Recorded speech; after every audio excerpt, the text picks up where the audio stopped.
How exactly do we get people to do what we want them to do? Especially when it seems like it's a little too hard for them to do it.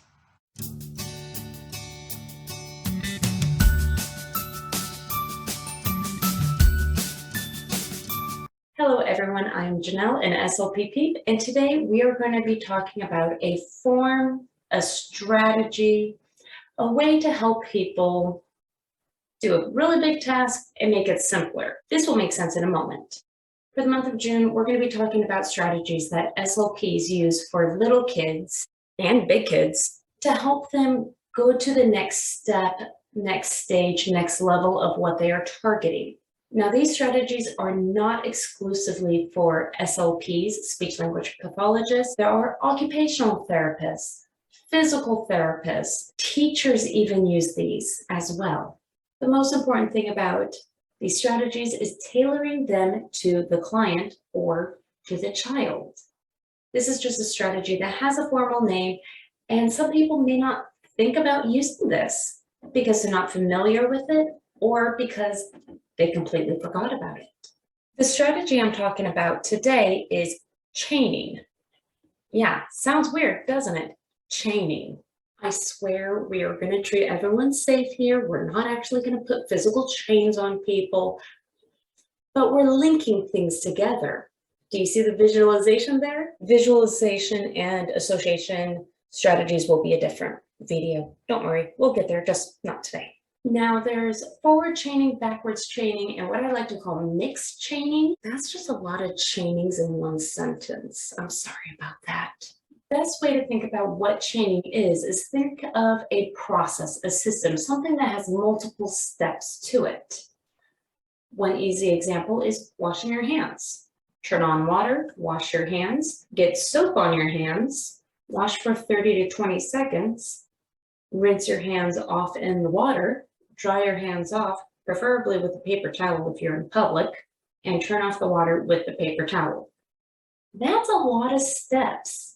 And for people that are not used to this, they may forget one or two steps. Chaining helps where you work on one of those steps and you either move forward or backwards. Now, what is backwards chaining and what's forwards chaining? Backwards chaining is when you work from the very back going forward. Forward chaining is when you're at the very beginning and you're working backwards. Confusing? Yes. Taking the washing hands example, backwards training is someone helps you throughout all the beginning part, but you do the ending, turning off the water with a paper towel by yourself. Then the next time, or after you're very good at getting that last step done, you do everything except dry your hands with that paper towel and turning off the water by yourself. Once you got those last two steps memorized, you work forward a little bit more. So backwards is you start from the back and you're going to the starting point. Now what's forward chaining?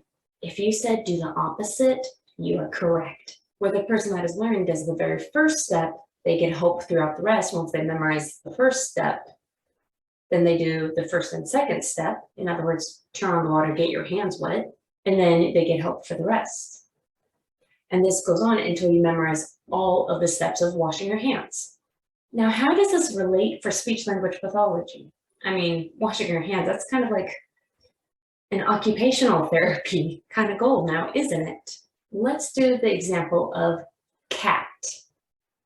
For a lot of people, this is just a simple 3-letter word, cat, C-A-T. Well, if somebody is just calling it a or a k or a t, just picking one of those three sounds, well, we might need to work on some forward chaining or some backwards chaining for it. My favorite is when little kids actually say meow for cat. Those are great times. That happened so many times this past week. I can't even count them. What I tend to do is find out what the child is able to do by themselves. Are they even able to produce a k, a, or a t sound? They can. Great, let's move on to the next step. What is going to be easier for this child? Normally at this point, I know what's going to be a little bit easier for them, a little harder for them. If a child is working on doing the k sound in general, I might just skip the first sound and do backwards training, which is, okay, let's call it a t, t, t.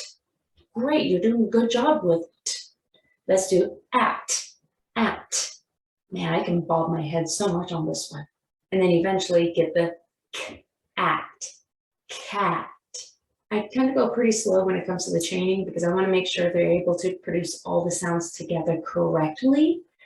And so going slow allows the motor movement planning to have time to get to their correct positions before the performance. Going slowly is okay. They just need time to get a little bit faster at it, but let's get it correct slowly at first so they can build up to the fast.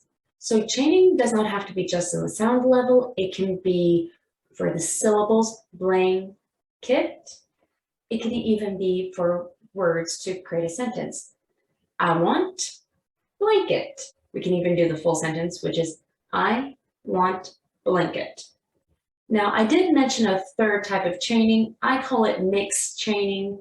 And the reason why it's mixed is because you're going forwards and backwards. And it's hard to do with the example on a 3-letter and sound word. So we're going to change it up. And I totally saw a blanket over there. So we're doing the word blanket. And the child is currently calling it a kit. That's great. Let's call it a ket because that's the ending sound for a blanket. Oh, awesome. You got a ket now. We're now able to pronounce ket. Let's call it a bucket. Granted, this does sound like bucket, but this is where context clues come in handy. If you don't want to even worry about that B sound right now, that's okay. Let's call it an inkit. It might come out saying a kit, dropping that N. Again, we're just going to go with what the kid is able to do. Oh, we got inkit now? That's great. Let's do blanket or blanket, or let's just put it all together and try blanket. Each time I do a chaining with a kid, I tailor it for them and what they're able to do. Sometimes in a session, I will be chaining full phrases or sentences, and then I'll be chaining parts of a word, the sounds of a word, and that's okay. Because depending on what the goals are, depends on what we work on, depends on what we do. So chaining is just making something really big, long, and complicated into smaller, easier sections. Thank you so much for watching. I hope you have a terrific day. Please remember to like and subscribe if you like this sort of content.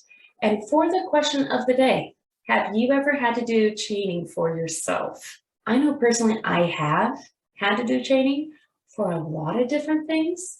But if I ever had to memorize a script or a phrase, a passage, especially when I'm about to give a presentation in school classes, I changed my presentation so much.